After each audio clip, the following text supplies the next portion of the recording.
Hello friends, welcome my H medicine channel. আজকে আবার এক নতুন টপিক নিয়ে আমি ডিসকাস করতে যাচ্ছি।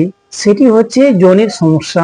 অনেক সময় যৌনের মধ্যে সাদা সিরাপ হয়ে যায় কিংবা যৌন মিলনের সময় পেন অর্থাৎ ব্যথা করতে পারে, এর মধ্যে কিন্তু লাল লাল উদ্ভব হয়ে যায়, কিন্তু তাকে কেন্দ্র করে কিন্তু সেই জায়গাগুলো চুলকাতে পারে। এছাড়া পেশাব প্রচন্ড জ্বালা করতে পারে। এছাড়া ইনফ্লামেশন, কিন্তু সেই পাতাগুলো অনেক সময় ফুলে যায় যৌনের।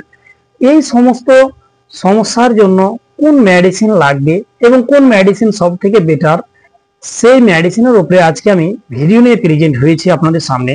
সেটি হচ্ছে কিলিনজেন 4। আসুন এবার আমরা জানবো যে এই কিলিনজেন 4 মেডিসিনটি কি, এটিকে কিভাবে ইউজ করবে এবং কতক্ষণ পরে সেটির কাজ শুরু হয়। এছাড়া এটি প্রেগনেন্সি কিংবা ব্রেস্টফিডিং মহিলা তারা ইউজ করতে পারবে কিনা। এছাড়া এটির কি কি সাইড ইফেক্ট, কি কি সিমটমস দেখা দিতে পারে, এই টপিকের উপরে আজকে একটি ভিডিও নিয়ে আমি আপনাদের সামনে প্রেজেন্ট হয়েছি।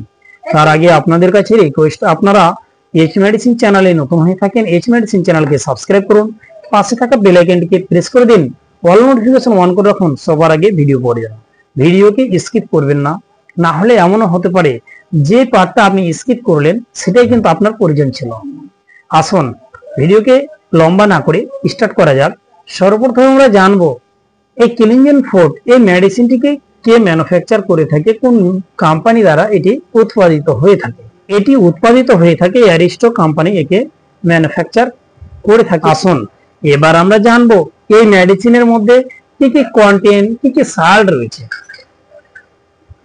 এর মধ্যে যে বেশ কিছু সাল্ট রয়েছে, যেমন ক্লিন্ডামাইসিন, কোলেট্রিমাজল, এছাড়া রয়েছে টিনিডেজল। এই তিনটি কন্টেন্ট নিয়ে গঠিত হয়েছে এই কিলিনজেন 4 সাপোজিটরি মেডিসিন। আসুন এবার আমরা জানবো যে এই মেডিসিনের ইউজটা কি, কখন, কোন সমস্ত পেশেন্টকে ডাক্তারবাবুরা প্রেসক্রাইব করে থাকে কিংবা দিয়ে থাকে। এই মেডিসিনকে প্রেসক্রাইব করে থাকে বেশ কিছু সমস্যার জন্য, যেমন যৌনিক সংক্রমণ, গর্ভে আস্তরণের সংক্রমণ, এছাড়া যৌনিক ছত্রকের সংক্রমণ, এছাড়া যৌনিক আভ্যন্তরীণ অঙ্গগুলির সংক্রমণ, এছাড়া ব্যাকটেরিয়াল সংক্রমণ কিংবা ত্বকের সংক্রমণ, এছাড়া দাউদ কিংবা গর্ভে অন্তঃসত্ত্বার সংক্রমণ। এই সমস্ত সংক্রমণের জন্য কিন্তু ডাক্তারবাবুরা এই কিলিনজামেসিন 4 কে দিয়ে থাকে।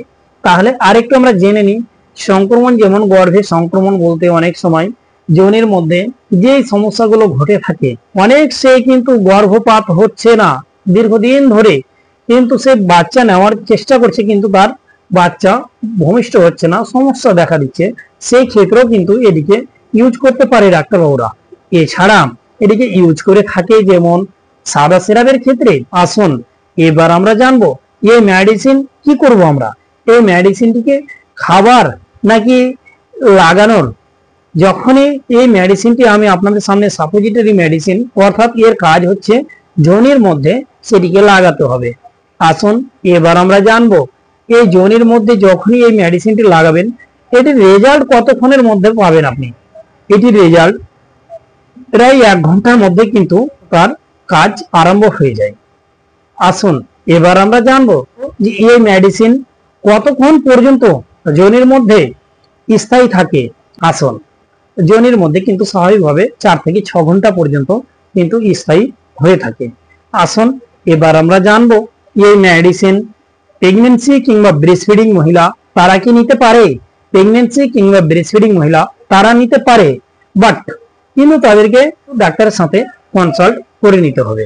আসুন এবার আমরা জানবো এই মেডিসিন নেওয়ার পরে কি কি সমস্যা, কি কি সাইড ইফেক্ট দেখা দিতে পারে। এই মেডিসিন নেওয়ার পরে বেশ কিছু সিমটমস, বেশ কিছু সাইড ইফেক্ট দেখা দিতে পারে, যেমন হিট লাগতে পারে কিংবা অ্যাবডোমিনাল পেন হতে পারে, এছাড়া পাকস্থলীর ব্যথা হতে পারে, এছাড়া নোজিয়া, ভমিটিং অর্থাৎ বমি কিংবা বমি হতে পারে। এই সমস্ত সিমটমস গুলো কিন্তু দেখা দিতে পারে। তাই আপনাদের কাছে রিকোয়েস্ট, আপনারা যখনই কোনো মেডিসিন ইউজ করবেন তার সাথে পরামর্শ করবেন, তারপরে আপনি ইউজ করবেন, নচেত আপনি ইউজ করবেন না। এবং এরপরে কোন মেডিসিন বা কোন টপিকের উপরে আপনি ভিডিও পেতে চান কমেন্ট করে জানিয়ে দিবেন আপনাদের মতামত। ভালো থাকুন, সুস্থ থাকুন, আসি পরে ভিডিও আবার দেখা হবে।